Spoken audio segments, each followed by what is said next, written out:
నీవు నీ పాపాన్ని ఒప్పుకుంటే, కప్పుకోకుండా ఒప్పుకుంటే దేవుడు క్షమిస్తాడు, నీ జీవితాన్ని మారుస్తాడు. ఒక మాట చెబుతాను మీకు. దావీదు మనిషి అన్న తర్వాత ఏదో ఒక టైంలో మనము సాతానుడు మోసగించి పాపం చేపించవచ్చు.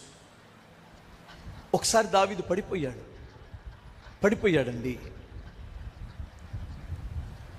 వాళ్ళ ఇంటికి పాస్టర్ గారు వచ్చాడు. నాతాను పాస్టర్ గారు అనుకుందాం, ప్రవక్తని ఎందుకు అనాలి? హల్లెలూయా చెప్పండి.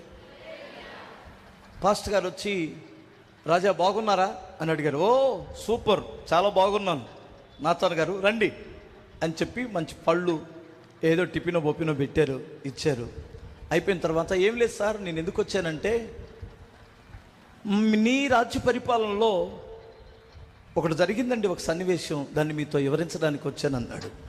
ఏంటది అన్నాడు. ఏం లేదండి, ఒకడికి 100 గొర్రెలు ఉన్నాయండి, ఒకడికేమో 1 గొర్రె ఉంది. పాపం ఆ 1 గొర్రెని ఎంత అల్లారి బుద్ధికి పెంచుకుంటాడంటే, వాడు రెక్కల్లో పక్కల్లో పడుకుంటుందండి అది ఆ గొర్రె పిల్ల. దాన్ని చక్కగా పెంచుకున్నాడు.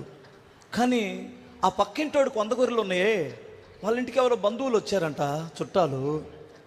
వాడు 100 గొర్రెలు 1 గొర్రె కోసి పెట్టవచ్చు కదండి. ఈ 1 గొర్రెని దొంగతనం చేసి దాన్ని చంపేసి వాళ్ళు కోసి పెట్టాడండి. అవును, ఇంత అన్యాయంగా ఆ 1 గొర్రెని తీసుకొని ఆడు కోసి తినేశాడు కదా, ఆడికి మీరు ఎలాంటి తీర్పు తీరుస్తారు అన్నాడు. కడుపులో రగిలిపోయి 100 గొర్రెలు ఉంచుకొని ఏ గొర్రెను కోసి పెట్టకూడదాడు ఆ దుర్మార్గుడు. 1 గొర్రె తనకు అలవాటై తన పక్కల్లో రెక్కల్లో ఉన్న గొర్రెను కోసుకొని తింటాడా దుష్టుడు. గొర్రెకు ప్రతిగా 4 గొర్రెలు చెల్లించాలి, అతడు మరణమునకు పాత్రుడు అని పట్టపట్ట పళ్ళు కొరికి తీర్పు తీర్చేశాడు. అంత కడుపులో రగిలింది దావీదికి. అంత మంచోడు దావీది. ఎంత మంచోడు అంటే ఇంత మంచోడు. కానీ ఇంత మంచివాడు చేసిన పాపాన్ని వెంటనే రివర్స్లో అతను బయట పెట్టాడు. ఆ మనుషుడివి నీవే. అదేంటి అన్నాడు. నీకు తెలియదా, గొర్రెల దొడ్లో ఉన్న నిన్ను దేవుడు బయటికి తీసి ఇంతమంది భార్యలను ఇచ్చాడు, నీకు ఇంత సుఖ సౌఖ్యాలు ఇచ్చాడు నీ దేవుడు. కోరుకుంటే ఇంకా నీకు ఎవరినైనా నీకు పెళ్లి చేయడానికి స్త్రీలను ఇవ్వడానికి ఇష్టపడుతున్నాడు దేవుడు. కానీ పొరుగువాని భార్యను ఎందుకు నువ్వు ఆశించావు? నువ్వు పొరుగువాని భార్యని ఎందుకు ఆశించావు? ఆ రోజుల్లో కొత్త నిబంధన కాలం వచ్చరికి ఏకపత్ని పురుషుడు, ధర్మశాస్త్రం ప్రకారం అతను ఏదైనా ఇంకో పెళ్లి చేసుకోవచ్చు, తప్పులేదు. ఏది భర్త చనిపోయి ఉంటే, పెళ్లి కాని పిల్ల అయి ఉంటే, అర్థమవుతుందా, అలాంటి వారిని చేసుకోవచ్చు. ఇప్పుడు నువ్వు పొరుగువాని భార్యని ఎందుకు ఆశించావు?